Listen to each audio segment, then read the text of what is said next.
দ্বিতীয় আমল যেটা ইস্তিগফার, এটাও বেশি বেশি করতে হবে। কারণ ইস্তিগফার সম্পর্কে কোন কোন হাদিসের ভাষ্যের মধ্যে মান লাজিমাল ইস্তিগফার ভাষ্য এসেছে, অর্থাৎ যে ব্যক্তি ইস্তিগফারকে আঁকড়ে ধরবে, এটাকে কন্টিনিউয়াসলি করবে, ইস্তিগফার কখনো ছাড়বে না, সবসময় তার মধ্যে ইস্তিগফার অব্যাহত থাকবে, ওই ব্যক্তিকে আল্লাহ রাব্বুল আলামিন বিভিন্ন পেরেশানি থেকে সারপ্রাইজড হওয়ার মতো এমন এমন পথ বের করে দিবে যে সে চিন্তাও করে নাই।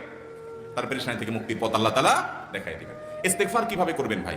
ইস্তিগফার এমন একটা আমল, এটা ছাড়া তো আমাদের উপায় নাই ভাই। ইস্তিগফার আমাদের দুনিয়ার পেরেশানি দূর করবে, আখিরাতের পেরেশানি দূর করবে। দুনিয়ার পেরেশানি আমাদের বিপদ আপদ মুসিবত, এগুলো রিজিকের অনটন অভাব এগুলা, আর আখিরাতের পেরেশানি হলো আমাদের পাপ গুনাহ এগুলা। কোরআনে কারিমে আল্লাহ রাব্বুল আলামিন সূরা নূহের মধ্যে আল্লাহ নবী নূহ আলাইহিস সালাম তার সম্পর্কে বলেছেন, ফাকুলতুস্তাগফিরু রাব্বাকুম ইন্নাহু কানা গাফফারা ইউরসিলিস সামাআ আলাইকুম মিদরারা ওয়া ইউমদিদুকুম বিআমওয়ালিন ওয়া বানিন ওয়া ইয়াজআল লাকুম জান্নাতিন ওয়া ইয়াজআল লাকুম আনহারা। তিনি বলেন, আমি বলেছি আমার জাতিকে তোমরা ইস্তেগফার করো, আল্লাহর কাছে ইস্তেগফারটা করতে থাকো, করতে থাকো। রুটি রুজি নাই, চাকরি নাই, ইনকাম নাই, ব্যবসা খারাপ যাচ্ছে, পেরেশানি হচ্ছে, ইস্তেগফার ধরো। কি হবে? ইন্নাহু কানা গাফফারা। যদি ইস্তেগফার করো, এক নম্বর লাভ হলো আল্লাহ মাফ করে দিবেন গুনাহ। ইউরসিলিস মিদরারা, যাতে ফসল ভালো হয়, রিজিক ভালো হয়, সেই ব্যবস্থা আল্লাহ করবেন। ওয়া ইউমদিদুকুম বিআমওয়ালিন ওয়া বানিন, ছেলে মেয়ে হয় না অথবা ভালো ছেলে মেয়ে নাই, আল্লাহ তাআলা নেক সন্তান দিয়ে তোমাকে শক্তিশালী করবেন, সম্পদ দিয়ে শক্তিশালী করবেন। ওয়া ইয়াজআল লাকুম জান্নাতি ওয়া ইয়াজআল লাকুম আনহারা, আল্লাহ তাআলা প্রসবন দিবেন, ফসল দিবেন, বরকত দিবেন রুজিতে। কিসের মাধ্যমে? ইস্তিগফার। কিসের মাধ্যমে ভাই? ইস্তিগফার। আহা, ইস্তিগফারের আমল আমাদের দেশে মানুষ আমরা জানি না ভাই। এটাও আরবদেরকে আমি দেখেছি, সারাক্ষণ তারা অবসর সময়গুলোতে ইস্তিগফার করতে থাকে, আস্তাগফিরুল্লাহ ওয়া আতুবু ইলাইহি, আস্তাগফিরুল্লাহ, আস্তাগফিরুল্লাহ। মানে কি? আল্লাহর কাছে আমি ক্ষমা প্রার্থনা করি, আল্লাহর কাছে আমি মাপ চাই, আল্লাহর কাছে আমি তওবা করি, আল্লাহর দিকে আমি ধাবিত হই, আল্লাহর কাছে আমি ফিরে যাই। আস্তাগফিরুল্লাহ, আস্তাগফিরুল্লাহ। আপনি বসে আছেন নিরিবিলি, ভাইরা আমার, এখন আর নিরিবিলি বলতে কোনো সময় নাই, এখন আর ফ্রি টাইম নাই, এখন আর আমাদের অবসর টাইম নাই। আস্তাগফিরুল্লাহ কখন বলবো? মোবাইল টিপতে টিপতে টিপতে টিপতে, ফেসবুকে নোটিফিকেশন দেখতে দেখতে দেখতে, লাইক কমেন্ট গুনতে গুনতে আমাদের এখন কোনো ফুরসত নাই। বাহিরে তো নাই নাই, টয়লেটে গেলেও তখন আমাদের ব্যস্ততা মোবাইল নিয়ে, ফেসবুক নিয়ে, ঘুমাইতে গেলেও আমাদের ব্যস্ততা। ও ভাই আমার, অথচ আমার হায়াত শেষ হয়ে যাচ্ছে, আমল নামার শূন্য খালি, ফেসবুক টিপাটিপিতে পরিপূর্ণ। আল্লাহর কাছে কি নিয়ে যাবেন? ইস্তিগফার করবেন তো ইনশাআল্লাহ? অবসর সময় ইস্তিগফার করবেন তো ইনশাআল্লাহ? নিরিবিলি আছেন, একাকি আছেন, ইস্তিগফার চালাই দেন। 10 সেকেন্ড টাইম পাইছেন, ইস্তিগফার শুরু করে দেন। ডাক্তারের কাছে গেছেন, ওয়েটিং এ আছেন, বসে আছেন, ইস্তিগফার করতে থাকেন। সিরিয়াল আছেন কোনো কাজে, ইস্তিগফার করতে থাকেন। ডিউটিতে যাচ্ছেন, গাড়িতে, বাইসাইকেলে, বাইকে, যে কোনো ভাবে পায়ে হেঁটে ইস্তিগফার করতে থাকেন। যে কোনো অবসরের সময়গুলোকে ইস্তিগফার দিয়ে পরিপূর্ণ করে দেন। ভাইরা আমার, ইস্তিগফার সকল সমস্যার সমাধান। ইস্তিগফারের ভিতরে সবচেয়ে শ্রেষ্ঠ ইস্তিগফার হলো সাইয়্যিদুল ইস্তিগফার। সাইয়্যিদুল ইস্তিগফারটা যদি মুখস্থ না পারেন, অন্তত লিখিত ভার্সনটা পড়েন। সাইয়্যিদুল ইস্তিগফারের যে অর্থ, এটার যে মর্ম, বড় হৃদয়গ্রাহী ভাই, বড় মর্মস্পর্শী। ইমানদার এটার অর্থের দিকে তাকায় যদি পড়ে, তো তার অন্তর না গলে পারে না। এটা হলো বড় ইস্তিগফার। এত বড় ইস্তিগফার পড়তে পারেন না, কোনো পেরেশানি নাই, কোনো অসুবিধা নাই। সবচেয়ে ছোট ইস্তিগফার হলো আস্তাগফিরুল্লাহ, আস্তাগফিরুল্লাহ, আস্তাগফিরুল্লাহ। আল্লাহ আপনার কাছে ক্ষমা চাই, কত ভুল হয়ে যায়, কত অন্যায় হয়ে যায়। ভাইরা আমার, এটা হলো রিমুভার। ভুল করে কিছু লিখছেন, রিমুভ করে ফেলছেন, শেষ হয়ে গেছে। আপনি ঘন ঘন ইস্তিগফার করতে থাকেন, অগণিত ভুল হয়, অগণিত ত্রুটি হয়, বারবার ইস্তিগফার এগুলোকে সবগুলোকে শেষ করে দেয়। ভাইরা আমার, নিরাপত্তা এনে দেয়। আল্লাহ কোরআনে কারিমে বলেছেন যে আপনার রব আপনার কওমের প্রতি আযাব নাযিল করবেন না যদি আপনি থাকেন। আর যদি তারা ইস্তিগফারে রত রাখে, তাহলে গণ আযাব আল্লাহর পক্ষ থেকে আসবে। অতএব ভাইরা আমার, ইস্তিগফার বেশি বেশি করতে হবে। 6টা আমল, 6টা জিকির, দোয়া হলো শত শত হাজার দোয়া এবং জিকিরের সান্নিধ্যাসের। দ্বিতীয়টা হলো ইস্তিগফার। চেষ্টা করবো না ইনশাআল্লাহ ইস্তিগফার করা, চলতে ফিরতে আস্তাগফিরুল্লাহ ওয়া আতুবু ইলাইহি, অথবা শুধু আস্তাগফিরুল্লাহ। আরেকটা ইস্তিগফার হাদিসে বর্ণিত, আস্তাগফিরুল্লাহাল্লাযী লা ইলাহা ইল্লা হুয়াল হাইয়ুল কাইয়্যুম ওয়া আতুবু ইলাইহি ওয়া লা হাওলা ওয়া লা কুওয়াতা ইল্লা বিল্লাহ। এটাও ইস্তিগফার। তাহলে একটা বড় ইস্তিগফার, একটা মিডিয়াম, একটা ছোট, যার যেটা সুবিধা হয় এটা পড়েন। বড়টা হলো সাইয়্যিদুল ইস্তিগফার, সবচেয়ে শ্রেষ্ঠ ইস্তিগফার যেটা হাদিসে বর্ণিত হয়েছে। সাইয়্যিদুল ইস্তিগফার নবীজি সকাল সন্ধ্যা পাঠ করতেন, বিভিন্ন সময় পাঠ করতেন, রাতে পাঠ করার কথা বলতেন। সাইয়্যিদুল ইস্তিগফার পাঠ করলে আল্লাহ রাব্বুল আলামিন ওই দিনে, ওই রাতে, ওই ব্যক্তি মারা গেলে তার সব গুনাহ খাতা মাফ করে তাকে জান্নাত দিবেন ইনশাআল্লাহ। অতএব ভাইরা আমার, সাইয়্যিদুল ইস্তিগফার সবচেয়ে বড়, আস্তাগফিরুল্লাহাল্লাযী লা ইলাহা ইল্লা হুয়াল হাইয়ুল কাইয়্যুম ওয়া আতুবু ইলাইহি ওয়া লা হাওলা ওয়া লা কুওয়াতা ইল্লা বিল্লাহ। এটা হলো মাঝারি ধরনের। আর সবচেয়ে ছোট ইস্তিগফার হলো আস্তাগফিরুল্লাহ ওয়া আতুবু ইলাইহি। তাহলে 6 আমলের কয়টা গেল?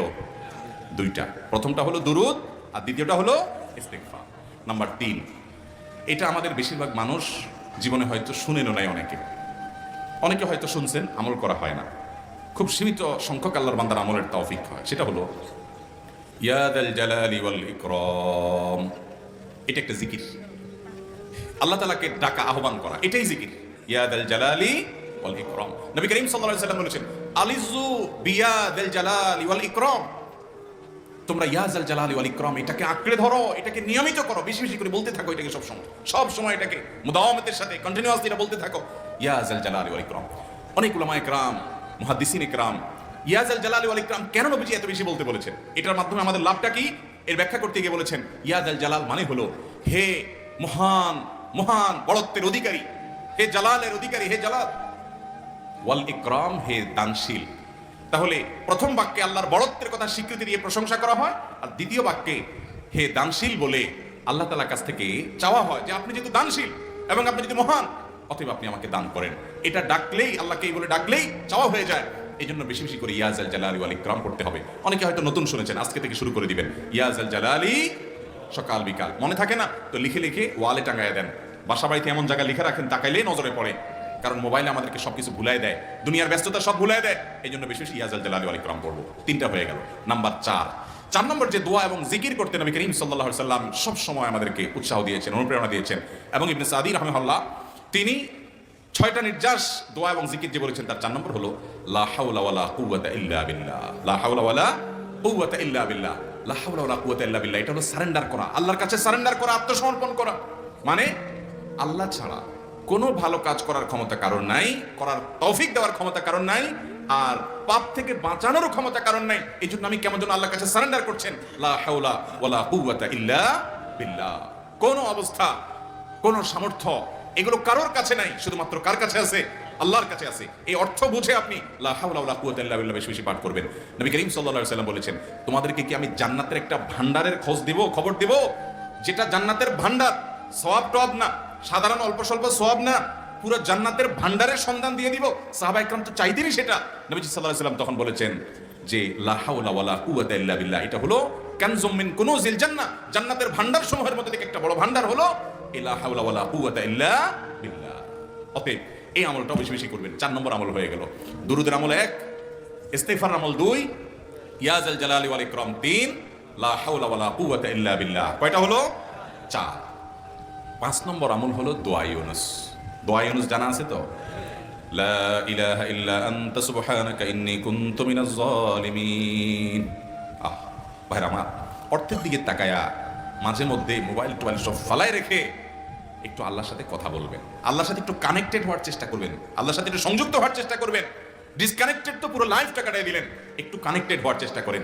প্রতিদিন কিছু সময় বসে জিকির করেন, চলতে ফিরতে একটু আল্লাহকে সময় দেন। আপনি উপকৃত হবেন, আপনার কল্ব জিন্দা হবে, আমল নামা সওয়াবে পরিপূর্ণ হবে। লা ইলাহা ইল্লা আনতা সুবহানাকা ইন্নী কুনতু মিনাজ জালিমিন। অর্থের দিকে তাকান, কত মর্মস্পর্শী। লা ইলাহা ইল্লা আনতা, আল্লাহ আপনি ছাড়া কোনো সত্যিকারের মাহবুদ নাই, উপাস্য নাই। সুবহানাক, আপনি পবিত্র, আমি আপনার পবিত্রতা জ্ঞাপন করছি। ইন্নী কুনতু মিনাজ জালিমিন, তবে আমি সেসব মানুষদের অন্তর্ভুক্ত যারা নিজের প্রতি নিজে জুলুম করেছে, অবিচার করেছে, অন্যায় করে আমার নিজের পায়ে নিজে কুড়াল মেরেছি বহু। অতএব আপনি আমাদের প্রতি রহম করেন। এই দোয়া পাঠ করে আপনারা সবাই জানেন আল্লাহর একজন নবী, তিনি জীবনের সবচেয়ে কঠিন পরিস্থিতির মুখোমুখি হয়ে এমন বিপদে পড়েছেন যে বিপদ থেকে উদ্ধারের কোনো পথ ছিল না। দুনিয়াবি সকল সিস্টেম বলবে যে সমুদ্রে নিক্ষেপিত হয়ে বিশাল বড় সমুদ্রের প্রাণী মাছের পেটে চলে গেলে সে মানুষ আবার বাঁচে কিভাবে? মুহূর্তের ভিতরে তো মারা যাবে অক্সিজেনের অভাবে। এটাই দুনিয়ার সিস্টেম বলে। আল্লাহ তাআলা অলৌকিক ভাবে, লৌকিক সিস্টেমের ঊর্ধ্বে রেখে আল্লাহ তাআলা তাকে এই বাক্য পাঠ করার কারণে, এর মাধ্যমে আল্লাহ তাকে মুক্তি দান করেছেন। এবং আল্লাহ তাআলা এই ঘটনা কোরআনে উল্লেখ করার পর একটা সুসংবাদ বলছেন আমাদের সবার জন্য, বিরাট বড় আনন্দের সংবাদ। আল্লাহ বলেছেন ওয়াকাযালিকা নুনজিল মুমিনিন। এই বাক্য পাঠ করার পর ইউনুস আলাইহিস সালামকে শুধু রক্ষা করেছেন আল্লাহ, তাই নয়, আল্লাহ বলেছেন একইভাবে তাকে যেরকম রক্ষা করেছি, এই বাক্য যদি কেউ পড়ার মতো পড়ে, হকাদাই করে পড়ে, মনের গভীর থেকে পড়ে, মর্ম উপলব্ধি করে পড়ে, নিয়মিত পড়ে, ওয়াকাযালিকা নুনজিল মুমিনিন, ঈমানদারদেরকে আমি রক্ষা করে দেব। এবার এই 6টা দোয়া জিকিরের 5 নম্বর দোয়া ইউনুস। অর্থ সহকারে বুঝে বুঝে আল্লাহর কাছে চাইবেন এবং দোয়া করবেন। 6 নম্বর হলো সুবহানাল্লাহ, আলহামদুলিল্লাহ, লা ইলাহা ইল্লাল্লাহ, আল্লাহু আকবার। এই বাক্যগুলো দেখবেন ঘুরে ফিরে নবী করিম সাল্লাল্লাহু আলাইহি ওয়াসাল্লাম সারাদিন পড়তেন। 5 ওয়াক্ত নামাজের পরে 33 বার দেখবেন আবার দেখবেন সকাল সন্ধ্যায় সুবহানাল্লাহি ওয়া বিহামদিহি 100 বার, সুবহানাল্লাহি ওয়া আলহামদুলিল্লাহি আল্লাহু আকবার 100 বার, আবার এগুলো মাঝে মধ্যে 10 বার, রাতের শোয়ার সময় 33 33 34 বার, বিভিন্ন সময় দেখবেন ঘুরে ফিরে এই সুবহানাল্লাহ, আলহামদুলিল্লাহ, লা ইলাহা ইল্লাল্লাহ, আল্লাহু আকবার, এগুলো একটা মিজানের পাল্লাকে পরিপূর্ণ করে দেয়। কোনটা আসমান এবং জমিনের মধ্যবর্তী জায়গায় সওয়াব দিয়ে পরিপূর্ণ করে দেয়। এত বেশি ফজিলতপূর্ণ জিকির। এইজন্য পুরো কোরআন হাদিসের দোয়া এবং জিকিরের নির্যাসের শেষ এবং 6 নম্বর হলো বেশি বেশি করে দিন রাত 24 ঘন্টা যখন সুযোগ পাবেন, যেখানে যেখানে হাদিসে যে সংখ্যা বলা আছে ওটাতে করবেনই, ওর বাইরেও বেশি বেশি করে সুবহানাল্লাহ, আলহামদুলিল্লাহ, ওয়া লা ইলাহা ইল্লাল্লাহ, আল্লাহু আকবার বেশি বেশি করব না ইনশাআল্লাহ। আবার বলছি, পুরো কোরআন হাদিসের দোয়া এবং জিকিরের নির্যাস 6টির একটি হলো, এটি ইবনে সাঈদ রাহিমাহুল্লাহর গবেষণা, তার গবেষণা আলোকে তিনি এটা পেশ করেছেন। এটি আবার কোন হাদিস থেকে নির্যাস বের করে দেওয়া হয়েছে সে না, এটা একজন মুফাসসিরের গবেষণা। তিনি বলেছেন কোরআন হাদিসে যত দোয়া বলা হয়েছে সবগুলোর মর্ম কথা এর মধ্যে চলে আসে। তাছাড়া নবী সাল্লাল্লাহু আলাইহি ওয়াসাল্লাম এবং কোরআনে এইগুলাকে বেশি বেশি করতে বলেছেন। আলিজ্জু, আকসিরু, মান লাজিমা, এই শব্দগুলো ব্যবহার করা হয়েছে। এজন্য এগুলো বেশি বেশি করে করতে হবে। এই যে শেষেরটা নবী সাল্লাল্লাহু আলাইহি ওয়াসাল্লাম সব সময় বিভিন্ন জায়গায় করতেন। আবারও বলছি, নাম্বার 1 দুরুদ, নাম্বার 2 ইস্তিগফার, নাম্বার 3 ইয়া যাল জালালি ওয়াল ইকরাম, নাম্বার 4 লা হাওলা ওয়ালা কুওয়াতা ইল্লা বিল্লাহ, জান্নাতের ভান্ডার এটা। নাম্বার 5 লা ইলাহা ইল্লা আনতা সুবহানাকা ইন্নী কুনতু মিনাজ জালিমিন, বিপদ না আসলেও স্বাভাবিক অবস্থায় পড়বেন। নাম্বার 6 সুবহানাল্লাহি ওয়াল হামদুলিল্লাহি ওয়া লা ইলাহা ইল্লাল্লাহু আল্লাহু আকবার। নিয়মিত করব তো ইনশাআল্লাহ। আল্লাহ আমাকে আপনাকে আমাদের সবাইকে আমল করার তৌফিক দান করুন। সব